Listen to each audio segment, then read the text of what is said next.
It was a night that's painfully hard to forget. Terror on the streets of Paris, a series of attacks across the City of Lights, the most gruesome, the massacre at the Bataclan Theater where 90 people lost their lives. The manhunt led investigators to the Brussels suburb of Molenbeek. Between the tree-lined streets and low-rise apartments, 3 of the Paris attackers lived here. The question so many still ask is why this part of Belgium, only a few miles from the capital and home of the European Parliament, became a hotbed of terrorism. When I have seen the face of these people on the media, the first thing I want to do, I want just call media and say, guys, this is the wrong photo, because this is the people of my area and I'm sure he do nothing. So you thought the media was wrong? Yeah. I never think these people of my area can do something like that. Never. So I start some reflection. Ibrahim Ouassari was born in Molenbeek to Moroccan parents. He knows how much of a struggle it is economically for young people in this area. He was devastated by what he learned about his neighbors and fearful the label Jihadi Central would only become even more of a self-fulfilling prophecy, so he decided to teach what he knows how to do best, coding, opening a community center called MolenGeek. There's just one requirement he looks for in applicants. The criteria is motivation. Motivation. Just motivation. Just how motivated somebody is. Just motivation. We don't need people with a lot of skills. We need people who want to share, want to be a real part of this community, they want to learn, want to change something in their life. There's nothing old school about the lessons taught here. All the instruction is done in small groups and in one-on-one training. Ibrahim and his team ask for just one thing from the neighbors who attend: commitment.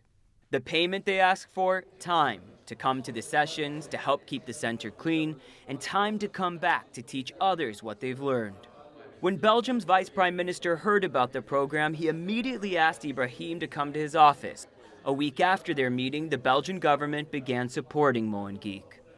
This is someone who has grown up himself in Molenbeek, those young kids really look up to him and see him as an example, really as a role model. What are the measures of success for MolenGeek? How do you know that it's working? Is it working? One of the measures is just to see how many people are part of that community, and we have seen that month after month more people are coming there. They've had to even turn down people who want to join the program. Exactly. So that shows that there is definitely an attraction to what they are doing. We see that there's projects that are being brought outside as well, and that are starting to try to be businesses. And has anybody gone on and created their own app, their own company? Yeah, we have some good example here. We have some good example. We have, for example, Guillaume have an application. Quick Lyric is an application downloaded more than 500,000 times. That's a lot for Belgium. Yeah, it's really a lot. And what does the app do? She give you the lyric of the music. Money hasn't just come in from the government. Big tech companies like Google have helped fund the school. A Samsung executive who's overseen that company's investment in MolenGeek says what's key for them is to actually remain hands-off.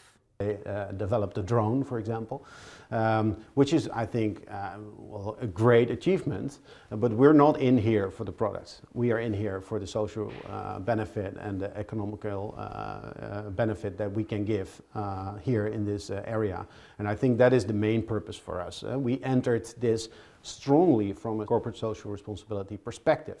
And that perspective, we stay loyal. Otherwise, you're starting moving around, and then it becomes blurry what you came to do here. Now MolenGeek has taken Ibrahim a long way from Molenbeek. He's just returned from the U.S., where he was speaking at the United Nations. This is a good message of hope. They asked him to share his insight about best practices for public-private partnerships and how to replicate his success. Ibrahim's biggest problem isn't getting neighbors to finish the program. He faces the biggest hurdle any successful startup does. Scale up and to have more support, because we have a lot of requests. Because there's so much demand. Yeah, we have so much demand. It's all time difficult to say no to people. Now he's looking for ways to replicate his neighborhood coding school around the world. The only regret? That it couldn't have been done sooner. Samuel Burke, CNN, Molenbeek, Belgium.